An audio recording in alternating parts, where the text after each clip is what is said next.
Hello साथियों, कैसे आप लोग। आशा करता हूँ आप लोग अच्छे होंगे और मस्त होंगे और अच्छे से अपनी तैयारी में जुटे होंगे।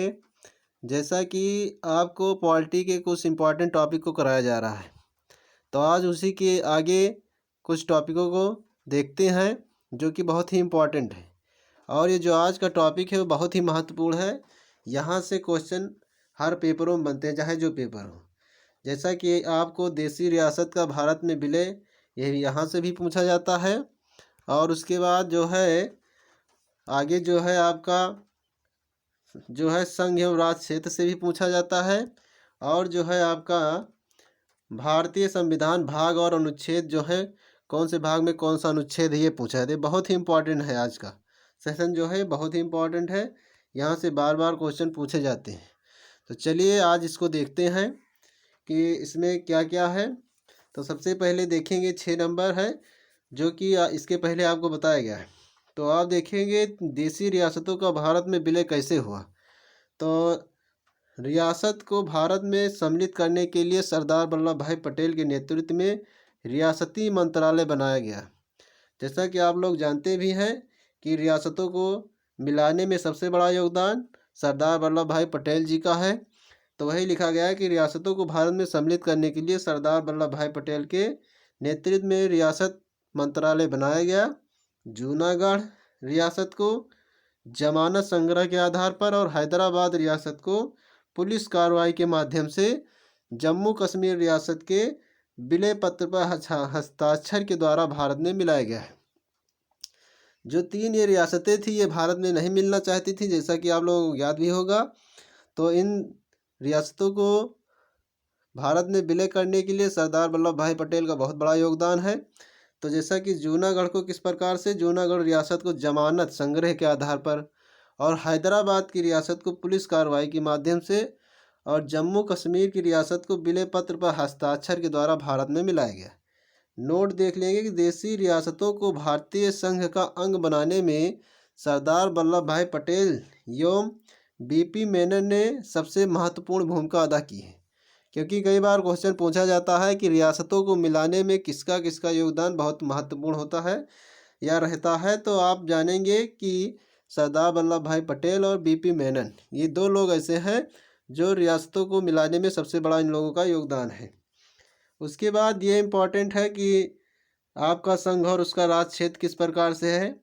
जैसा कि आपको पता है कि भारत राज्यों का संघ है, जिसमें संप्रति राज्य 28 हैं और 8 केंद्र शासित प्रदेश हैं। और दादर नगर हवेली और दमन और दीव के विलय के पश्चात राजधानी दमन बनाई गई है। और बात करेंगे अनुच्छेद 1 की। तो अनुच्छेद 1 में क्या लिखा गया है कि भारत अर्थात इंडिया राज्यों का संघ होगा। और जो है नंबर 1 ये बताया गया, अनुच्छेद 1 में यही बताया गया है कि भारत अर्थात इंडिया राज्यों का संघ होगा।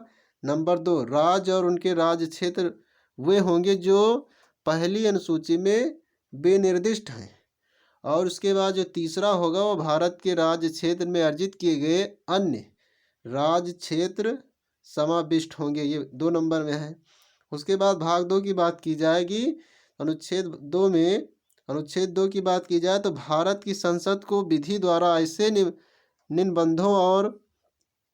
निबंधनों और शर्तों पर जो वह ठीक समझे संघ में नए राज्यों का प्रवेश या उनकी स्थापना की शक्ति प्रदान की गई है, इसके बारे में अनुच्छेद 2 में लिखा गया है। उसके बाद अनुच्छेद 3 की बात की जाए तो नए राज्यों का निर्माण और वर्तमान के राज्य क्षेत्रों, सीमाओं या नामों में परिवर्तन संसद विधि द्वारा कर ली जा सकती है, द्वारा करी जा सकती है। तो इस प्रकार के 3 अनुच्छेद हैं। अगला देखते हैं आपका। तो ये बहुत ही इंपॉर्टेंट टॉपिक, बार बार पेपर में पूछे जाने वाला, यहाँ से क्वेश्चन 100% बनते हैं। बहुत ही इंपॉर्टेंट टॉपिक है कि भारतीय संविधान के भाग देखेंगे, जैसा कि यहाँ पर, और अनुच्छेद, भाग और अनुच्छेद, ये सब भाग हैं आपके, और इधर ये सब अनुच्छेद है।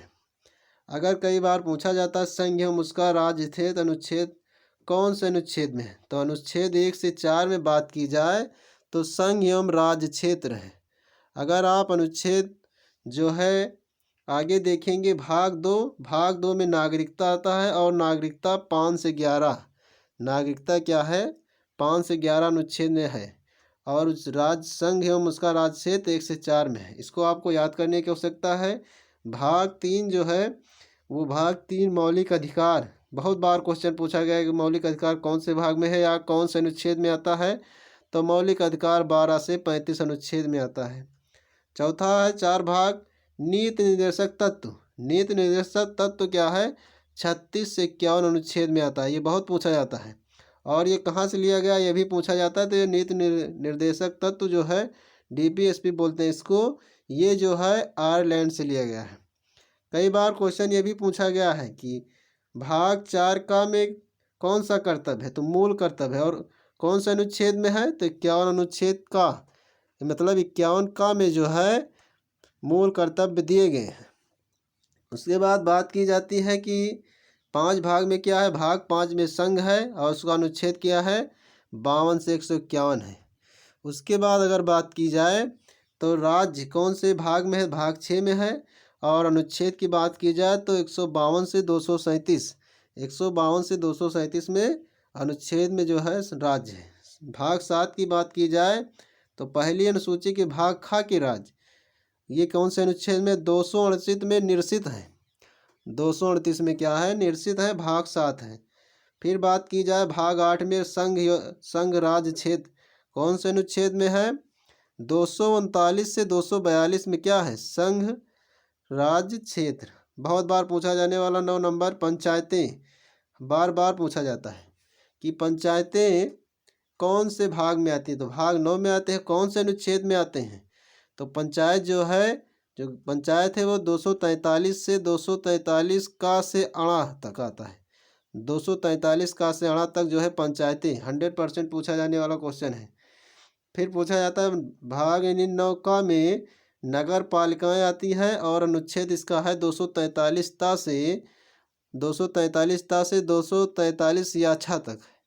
उसके बाद अगर बात की जाए तो आपका आता है भाग 9 खा, 9 खा में क्या है सहकारी समितियां, ये जो पूछा जाता है 243 यज से यन तक, 243 यज से यन तक पूछा जाता है।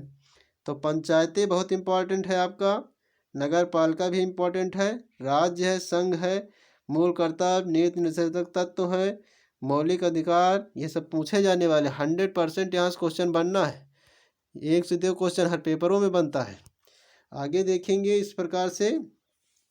भाग 10 की बात की जाए तो अनुसूचित और जनजातीय क्षेत्र के बारे में किसमें दिया गया है, अनुच्छेद है आपका 244 का, 244 से 244 का तक है, ये भी कई बार पूछा जाता है।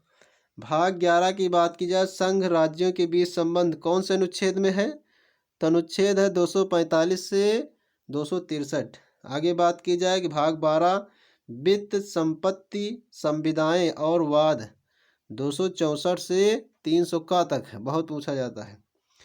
13 नंबर है भारत के राज्य क्षेत्र के भीतर व्यापार वाणिज्य एवं समागम कौन से अनुच्छेद में 301 से 307 में दिया गया है। उसके बाद बात की जाए कि भाग 14 में क्या दिया गया है संघ एवं राज्यों के अधीन सेवाएं, यह अनुच्छेद 308 से 323 है। अधिकरण की बात की जाता है तो ये भी इम्पोर्टेंट, अधिकरण कौन से अनुच्छेद में 14 का में है और जो भाग है 14 का है और अनुच्छेद है 323 का से 323 खा तक है। बार बार पूछे जाने वाला क्वेश्चन निर्वाचन कौन से भाग में है, यानी चुनाव जो होता है निर्वाचन वो कौन से भाग में है, भाग 15 अनुच्छेद ये जो है 324 से 329, बहुत पूछा जाता है। उसके बाद भाग 16 में बात की जाए कुछ वर्गों के संबंध में विषय उपबंध 330 से 342। राजभाषा की बात की जाए बहुत इंपॉर्टेंट, राजभाषा बार बार पूछा जाने वाला कौन से भाग में, भाग 17 अनुच्छेद कौन सा है, इसको आप लोग याद कर लीजिए, अनुच्छेद 343 से 351, 100% ये पूछा जाएगा। उसके बाद आपात उपबंध भाग 18 352 से 360, प्राकेण भाग 19 361 से 367 में पूछा जाता है। बार बार पूछा जाने वाला एक और क्वेश्चन संविधान संशोधन कौन से भाग में, भाग 20 में है, कौन सा अनुच्छेद है 368 अनुच्छेद है जिसमें संविधान में संशोधन किया जाता है। भाग 21 अस्थायी संक्रमणकालीन व विशेष उपबंध जो है वो अनुच्छेद 369 से 392। भाग 22 ही भाग आपके संविधान में है। तो संक्षिप्त नाम प्रारंभ हिंदी में प्राधिकृत पाठ ये 393 से 395 तक पूछे जाते हैं और निरासन भी दिया गया है, पाठ और निरासन। तो ये इम्पॉर्टेंट कुछ है। संविधान संशोधन, आपात उपबंध, राजभाषा, निर्वाचन और संघ एवं राज्यों के बीच संबंध, ये सब बहुत पूछे जाते हैं। आप लोग इसको याद कर लीजिए। 2 से 3 नंबर को यहीं से मिलना है। 2 से 3 नंबर आपका जो है यहीं से मिलना है, जहाँ जो पेपर होगा। 100% क्वेश्चन यहाँ से बनना है तो बनना है, उसको कोई रोक नहीं पाएगा। तो आप लोगों से आशा की जाती है कि आप लोगों को ये क्लास अच्छी लगी होगी। अगर क्लास अच्छी लगी तो लाइक और शेयर करना न भूलें। इसी के साथ जय हिंद, जय भारत।